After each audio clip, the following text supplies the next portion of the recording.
I turned away from you. No, not just that. I ran away and I left. And there wasn't anything that you did. And exactly the reason why I left. You loved me. At the very beginning, you already loved me. And that is why I was frightened. Because why did you love me? What was there to love? I wasn't worthy. I never was. All I gave was disgrace and infidelity, and placed you at the very end. At the very least, always, never truly my priority. And yet, you still chose me. So I left. I cowardly left. I tried everything else. I resorted to anything and to anyone who could make me feel the same. But no one else could ever come close. Your love was too great. But I still chose to settle for less. With this, at least I know I am just fit. With everything in my past, I am just right for this.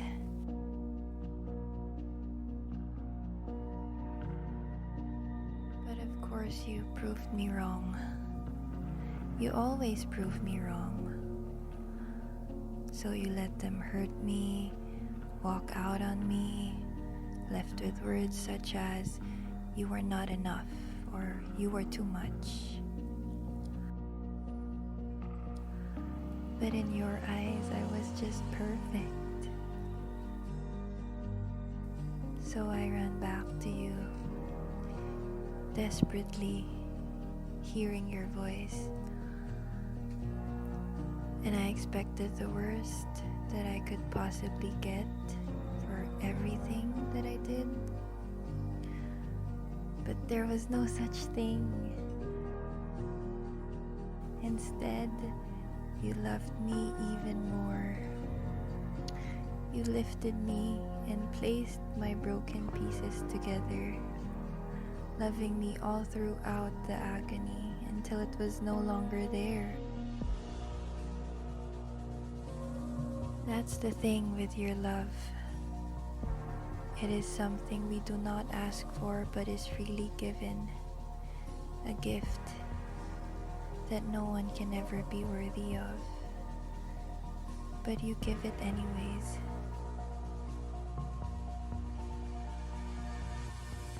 You love so immensely that you let your one precious son suffer and sacrifice for all, knowing that many may not return this love back. You were always there, behind me, even when I didn't want you, but you still wanted me. So instead, I will follow you and tell everyone about your love. A love that is so steadfast it is enough to frighten the weak-hearted, but substantial enough to cleanse the tarnished and welcome them with open arms.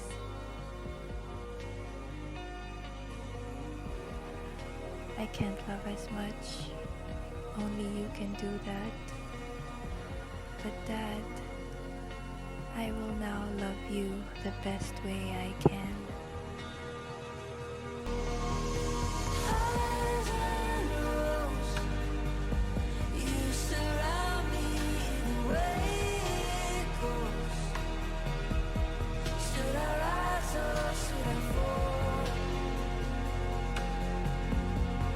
You're with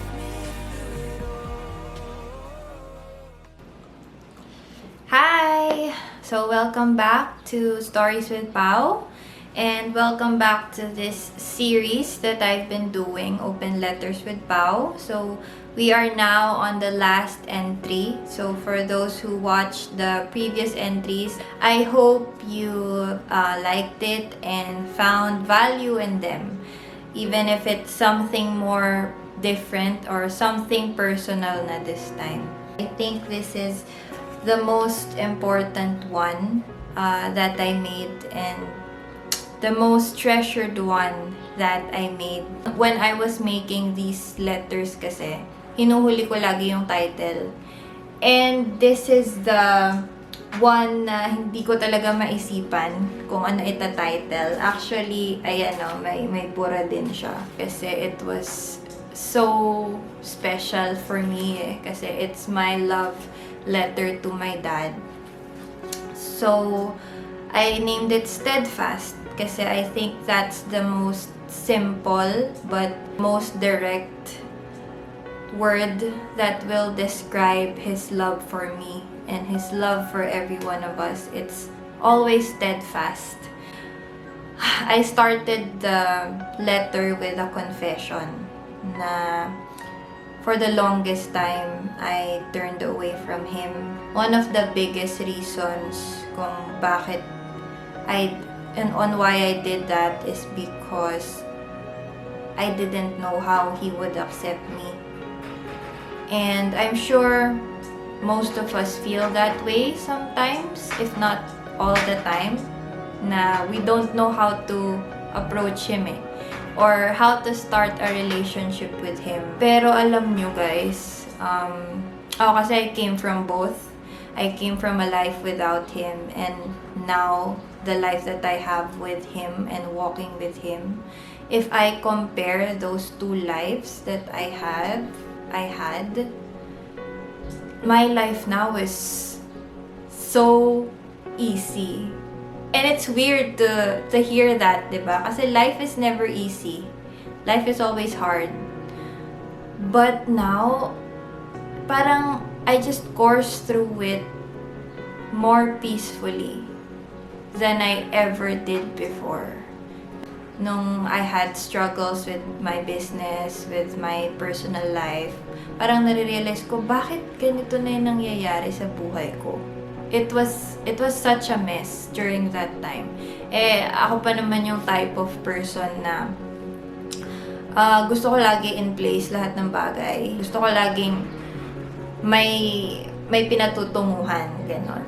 And then, it was last year na I reached the point na bakit ang gulo-gulo ng lahat ng bagay. Like, I resorted to other more things that made me go deeper in the spiral loop that I was already in.